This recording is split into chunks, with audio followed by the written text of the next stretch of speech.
Where leadership is concerned, all that matters are three specific things. You being able to have a very clear vision of how you want your business to look. Clarity of vision is so important. That's thing number one. Thing number two is clarity of path. How are you going to get to your vision? And of course, thing number three is a high performance team.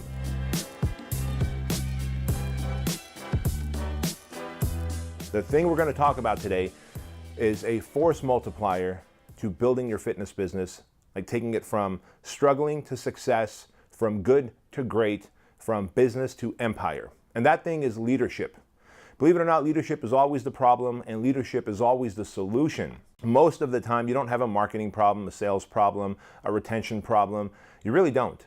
What you really have is a leadership problem. And what I mean by that is, how many times have you seen fitness business owners or any business owner run a promotion, it's a home run, they get a bunch of new leads and clients on board, but then some kind of disaster happens where the clients leave or a trainer quits and takes those clients with them, or they weren't able to convert those prospects into paying clients. And I want to talk to you about that because where leadership is concerned, all that matters are three specific things. You being able to have a very clear vision of how you want your business to look, right? Clarity of vision is so important. That's thing number one. Thing number two is clarity of path. How are you going to get to your vision? And of course, thing number three is a high performance team. You might be the only team member on your team. You might be the personal trainer that's actually running the business, training the clients, running the ads, doing the sales, asking for referrals, cleaning up the bathrooms, setting up the equipment, and that's fine. You are your team. My question to you is, are you high performance? Do you wake up early in the morning, on time, every single time without hitting the snooze button? Or are you hitting the snooze button and dragging your ass out of bed? Because if you are, you're really sending a message to your subconscious mind telling it that 10, 15, 20 minutes of interrupted snooze button sleep is more valuable than you getting out there and living your purpose and dominating your path. And believe it or not, that subconscious message has a massive impact on your belief system. Your belief system controls your habits control your actions determine your outcome. And so when you wake up late or you go to sleep late at night, maybe you didn't have a healthy breakfast, maybe you missed a workout. I know so many trainers who have let their bodies go out of shape. Maybe you are missing your workouts, you're not eating right, you're skipping meals. And if that's happening, you're living an incongruent life. You're not a high-performing team member of your business. And so this means that when you get on a second team member, let's say an admin or a trainer, odds are they're going to look at the leadership, you, and go, this person is incongruent. Effectively, they're an imposter. And if they're incongruent with what the business is all about, fitness, health, and so they start setting lower expectations for themselves. So you've got an obligation and a duty to, one, lead yourself first. Set high expectations of yourself. Get organized. An effective leader is someone who can wake up on time, has a list of marching orders to go through first thing in the morning, doesn't make the list in the morning, makes it the night before, and really focuses on the 5%. And you know what the 5% is? The big things, right? The big things that move your business forward. The marketing, the sales, the referral generation, the delivering of results. All the smaller things should be outsourced to someone else. Now I know what you're thinking, well, but if I do all the small things myself, I'm saving money. Are you really saving money by following up with leads? Or could you get an admin who can do it full time and use my monster follow-up system that I've taught you?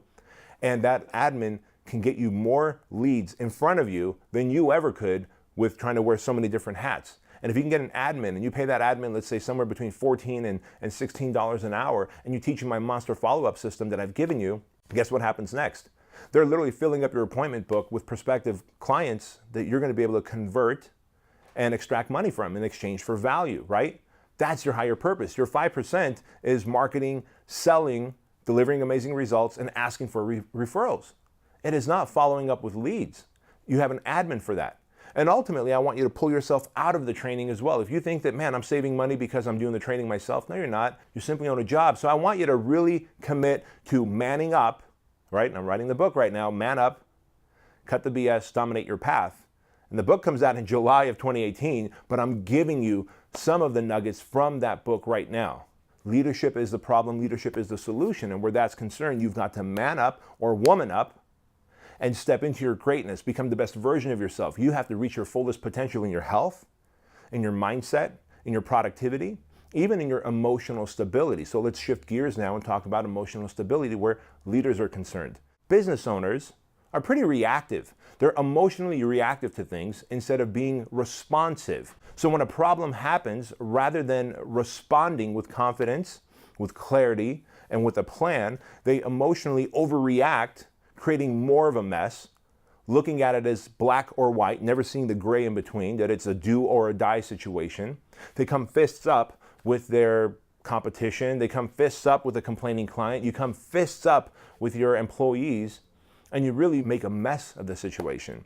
And so listen, as an entrepreneur, I want to tell you this and tell you this right now, that you are going to be faced with a lot of adversity, and you have to learn to be emotionally resilient. And emotional resilience comes from you facing something, taking a deep breath and saying, what is this? What's really happening? Am I reacting to the situation because something similar to this happened when I was younger, and therefore it's triggering an event? And even though this thing that's happening right now is a 3 on the Richter scale, I'm reacting like it's a 9, 10, 11. If so, then you are seen as a bad leader by not only your clients, but by also your employees. And when you're seen as a bad leader, no one's going to follow you into battle. And believe it or not, entrepreneurship is a battle. The big box gyms are trying to take you out. Other personal trainers, boot camps, fitness studios are trying to take you out. You know, the government that keeps raising the taxes, your landlord who wants more rent. All these things are working against you. So believe it or not, there is a battle. So I want you to start thinking like a fighter jet and let go of the crop duster lifestyle. No more emotional reactions. Instead, I want you to deal with the issues by being responsive, by taking a step back, taking a deep breath, waiting a day if you have to, and respond effectively. Instead of the sky is falling, this isn't going to work out, it's going to put me out of business, it's going to negatively impact my business. Guess what? There's a lot of things that are going to happen that are going to negatively impact your fitness business. But you can decide how you respond to it versus how you react to it. And so the other thing to this is communication.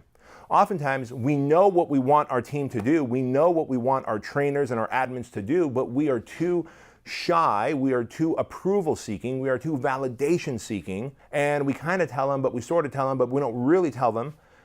And then when they don't do exactly what we wanted, they don't train the clients the way we want, they don't service them, they don't call them by their first name, you get irritated, right? And that creates this tension, this creates more passive-aggressive relationships. And before you know it, you have an adversarial relationship with your coach or with your admin, maybe even your clients. So I'm asking you to communicate clearly. There's 3 parts to communications. You're going to openly and honestly tell the person across from you what you want. Believe it or not, as the leader of your business, you have won the right to speak openly and honestly. You should encourage your team members to communicate with you openly and honestly and clearly without any fear of judgment or punishment. That is the only way you're going to be able to thrive. I can tell you this, that my team members here at the headquarters, when they pull me aside and they go, hey, B, here's a better way to do something, 9 out of 10 times, it's a good idea. And when we deploy it, it makes sense, we make more money, we make a bigger impact.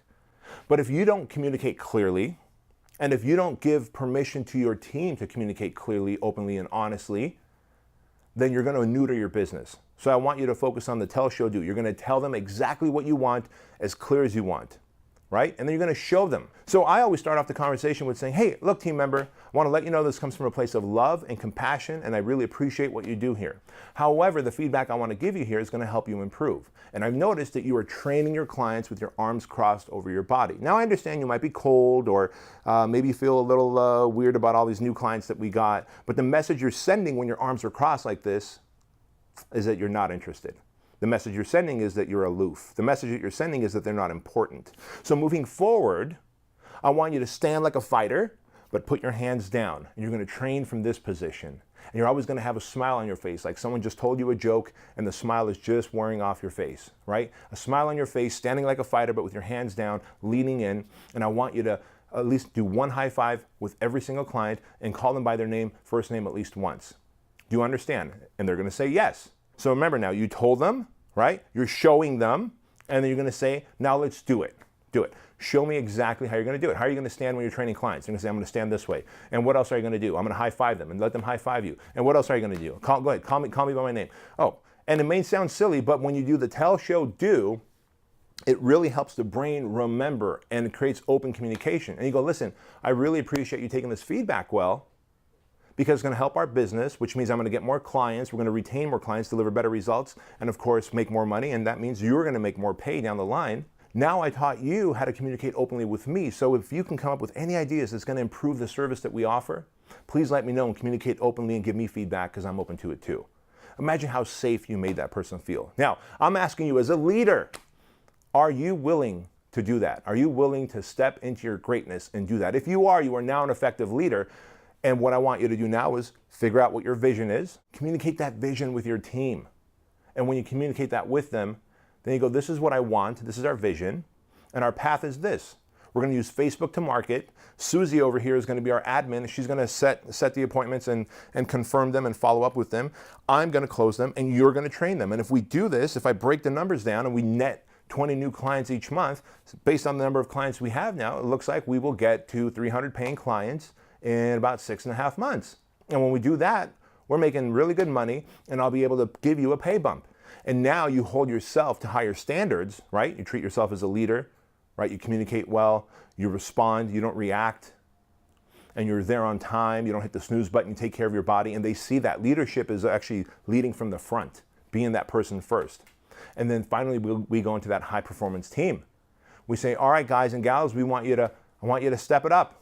Maybe you want their shirts tucked in. Maybe you have a coach shirt that you want them to wear, but they're not wearing their coach's shirts. And if they're not wearing their coach shirts, guess what's happening? They're not really congruent with your messaging, right? Or maybe I had a client tell me that my trainer comes in and the first 4 sessions of the morning, she doesn't have her makeup on, and then she does her makeup by 9 a.m. in the bathroom. And I don't like that because she's got her hair pulled back, she's got bed face, and this sends the wrong message to my clients. I said, well, what are you going to do about it? He said, I don't know, that's what I'm asking you. I said, have you ever considered actually pulling her aside and said, listen, I appreciate you, you're a great trainer, but there is some feedback I want to give you that's going to help us improve our service. Can I give you that feedback? Right? Clear, open, honest communication. And when you can do that, that is leadership at its best, at its peak, right? And you're going to build a high performance team by setting high expectations for them. You are going to give them constant feedback. You're going to give them marching orders. And if they're 1 degree off from their marching orders, you're going to correct them. If that means writing them up, if that means having a verbal with them, if that means ultimately firing one to send a message to the rest, that's what you have to do. At the end of the day, you have an obligation to your business, to your clients, to your family, to your income. And that means you have to take leadership, communicate clearly, be responsive and not reactive to situations. Be clear on your vision. Clarity of vision is so important. Clear on the path. How are we going to get there? And then get your high performance team on board with that vision. Hold them to those higher expectations. And when you do, they will be the fighter jets in your squadron. So we started off the story by saying, look, you don't want to be a crop duster anymore. You want to be a fighter jet. Now I'm telling you, imagine if you had a squadron of fighter jets. Wow. And I'm fortunate enough that I was able to build a squadron of fighter jets around me here over the last 4 years. And that has been the big game changer from taking us to from a $3 million company to over a $20 million company in just 4 years, right? The marketing didn't change, the sales strategies didn't change. We now actually show up to the appointments early instead of late, because that's the kind of environment that I had. That's what I had 4 or 5 years ago, and I don't want that anymore. So I had to lead from the front. I had to set high expectations, clear vision, clear path, and force my team to become high performance. And when we did, everybody benefits. Everybody benefits. So I hope this message has helped you. I hope you actually invest in more leadership books. Books like Jocko Willink's Extreme Ownership is a great one. 21 Irrefutable Laws of Leadership is yet another one. And in July, when the Man Up book comes out, July of 2018, you should definitely invest in Man Up, because I literally go deep into those 3 sections: leadership, vision and path, and of course, building a high performance team. And that is the limiting factor that's going to take you from where you are now to reaching your fullest potential. And I'm punching you with love right now. I just want you to know that. I'm punching you with love because I want to see you get out of this state of overwhelm and anxiety. I want to see you get out of this place where you're suffering in silence and really enjoy what entrepreneurship is all about. Enjoy the benefits, the income, the freedom, the stability, and the reliability of building a multiple 6-figure, 7-figure business. I know you can do it. I can tell you this, it's not a light switch, it's a dimmer switch. It happens over time. I told you my story. It took me 4.5 years from a mediocre, poor leader to where I am now. And I'm still a work in progress. You will always be a work in progress, because the moment we stop doing the work, we slide back to a crop duster. All right, guys? Well, thank you so much for hanging out with me. I hope this added value to your life today and to your fitness business. I want you to go out and dominate and execute. Do not overthink it. Take action, and I'll see you later. Bye.